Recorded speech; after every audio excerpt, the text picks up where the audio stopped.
Spider-Man is that superhero. You know, the kind of hero you wanted to meet as a child, grow up to be as an adult, and the one your grandmother is more than happy to invite over for dinner. Now, of course, don't take that literally. Just to be sure, if a man does turn up to dinner at your grandmother's in the Spider-Man costume, proceed to notify the police immediately. That being said, the ideals associated with Spider-Man as a character are ones that are universally appealing.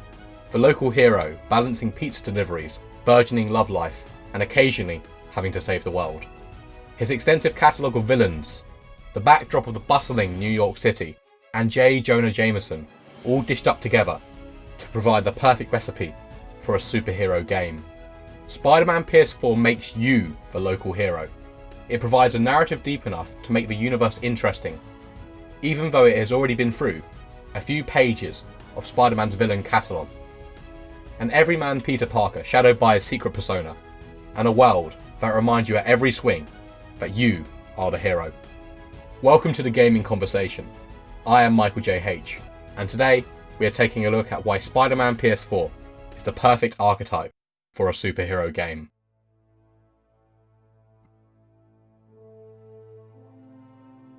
I think one of the reasons why Spider-Man PS4 has been so well received is because in between every crisp web swing, around every tense story moment, and luchador-esque combat sequence, you are presented with the opportunity to be Spider-Man. Look, bear with me here. I know this point may sound a bit silly, as this is a Spider-Man game, but I got some substance for you. Insomniac has created a world that acts as a springboard for being that local hero, being Spider-Man. Every activity in the game in some way reminds you that you are a hero. It gives you a sense of regular responsibility and gratification. From small moments such as helping a local citizen catch pigeons, to more typically heroic moments such as taking down gang strongholds. Of course, these activities are a byproduct of open world games. They are busy work at the micro level, but they make sense in the context around the world Insomniac has pieced together. More importantly, they are not too taxing on time for you as a player to ever lose momentum. Traversal makes up a big part of the experience, and of course, the acrobatic swings, corkscrews and other fancy shiz that I'll never dream of reenacting are all done brilliantly. I guess the best way I've described the moment-to-moment gameplay is effortless, but with purpose. There is no delay here, no system that undermines the idea of you being a hero, and this isn't to say the game is simple by any means. Rather, it just focuses on a few key elements to deliver a satisfying experience. Not every game will get away with this. Such busy work and regular citizen demands would not be an asset to a Batman game, nor an Avengers game. With Spider-Man, however, these smaller moments incrementally add up to give a complete superhero experience that makes sense for Spider-Man, and you best believe I took every selfie mid-swing opportunity available.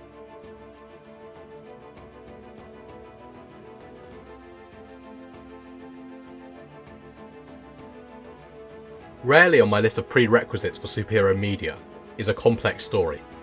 Movies such as Black Panther, shows such as Legion are able to deal with weightier issues than the superhero genre is accustomed to. These pieces of superhero media are important. They act as a vessel to discuss important social issues to an audience via a medium that wouldn't normally tackle issues such as race and mental health so brazenly. I don't consider Spider-Man PS4 as the perfect archetype for a superhero game because of its complex narrative, or the questions it asks of the player, because frankly, it doesn't ask many questions, and the story isn't going to induce any sort of existential crisis. At least not yet anyway. No, I consider Spider-Man as the ideal superhero game, because its story deals with themes, events and characters which all contribute to delivering a simple but well executed story that gives a sense of escapism from the troubles of our day to day. The challenges Peter faces, the losses, betrayals and Shocker because, well, that dude just won't go away, are all conventional tropes of the superhero genre. The story follows a logical path, providing the right amount of set pieces, antagonists and moments of catharsis to deliver a memorable distraction from the monotony of everyday life, rather than a life-changing experience. I mentioned the game was effortless, and that really rings true here. When I completed my initial 20+ hour playthrough of Spider-Man in 2018, I was left with a rare sense of contentment. I didn't feel that in any way I was cheated out throughout my playtime, nor did I feel the need to extensively scour Reddit searching for answers to small subplots The narrative was good, digestible, and everything that superhero games should strive for.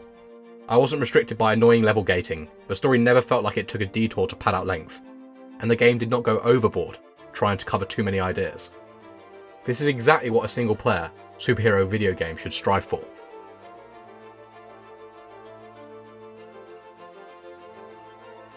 Immersion is an important part of any video game. The reason for my appraisal of the game in the previous sections was because of the game's focused story, with a gameplay loop that never made me feel like anyone but Spider-Man. Of course, the gameplay itself goes a long way into making the experience. For a superhero game, one crucial maxim to always adhere to is the notion of being a superhero, and therefore, doing superhero stuff. Every mechanic utilised in Spider-Man PS4 works in cohesion with one another to provide the archetypal Spider-Man experience. Yep, I'm going to keep saying that. What I mean by this is that you can very quickly go from web swinging between research stations to beating up New York's resident thugs in a matter of moments. There is no buffer here that separates these two gameplay mechanics. Each element of the open world works seamlessly with one another. The combat itself has obviously taken moderate inspiration from the Arkham style, originated in Arkham Asylum, but since adopted and modified by a number of games. It is a fluid system that offers a variety of different gadgets that can allow you to approach combat from different angles, with every move being marinated in luchador-esque motions. Do I at times feel a bit like Rey Mysterio? Yes, and I love it. The combat is good, at times great, and simple enough to pick up and at least be able to execute the basics, while still feeling like a kick-ass superhero. The enemy variety is acceptable. Some later game enemies provide genuine thought into how you should approach them, and the boss battles are a blast, pushing you into a variety of different situations that stretch the gameplay even further. Not to mention the fact that so many of the game's suits, which there are a very generous amount of to collect, also contribute to diversifying combat, with cool gimmicks that make you want to switch suits more often than Barney Stinson. Even quick time events are used thoughtfully to punctuate moments of superheroism, just in case you didn't already feel like you were enough of a hero.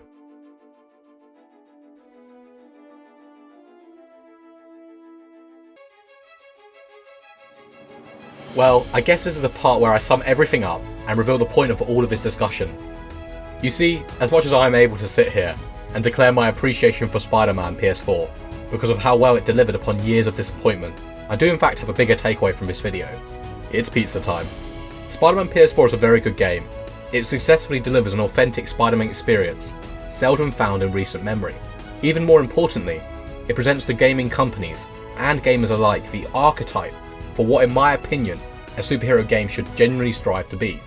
If you're playing as a superhero, as simple as this sounds, trust me I know, you should feel like that hero, participating in activities they would, going through a narrative that makes sense in the context of the character, and experiencing sprinkles of epic superhero feats in between. Spider-Man offers all of this and more. Any future superhero games should consider the nature of the character, or characters, they are using, and go on to then provide an experience to gamers that feels true to that character. In the same sense, the upcoming spin-off featuring Miles Morales, I hope makes an effort to distinguish itself from its predecessor, whilst also noting what did and did not work. Anyway, Spider-Man PS4 is a great superhero game, and if you haven't played it, dude, seriously, what are you doing? Everyone, once again, thank you for tuning in to this week's edition of The Gaming Conversation. If you enjoyed the video, hey, consider giving it a like. Let me know down in the comments which superhero or supervillain you would like to see given a video game. For me, I'd play the hell out of a Daredevil game. Just Marvel, I know you're listening. And if this was your first time here, subscribe. I make weekly gaming critiques, discussions and opinions, coming straight to YouTube every Saturday 10 AM UK time.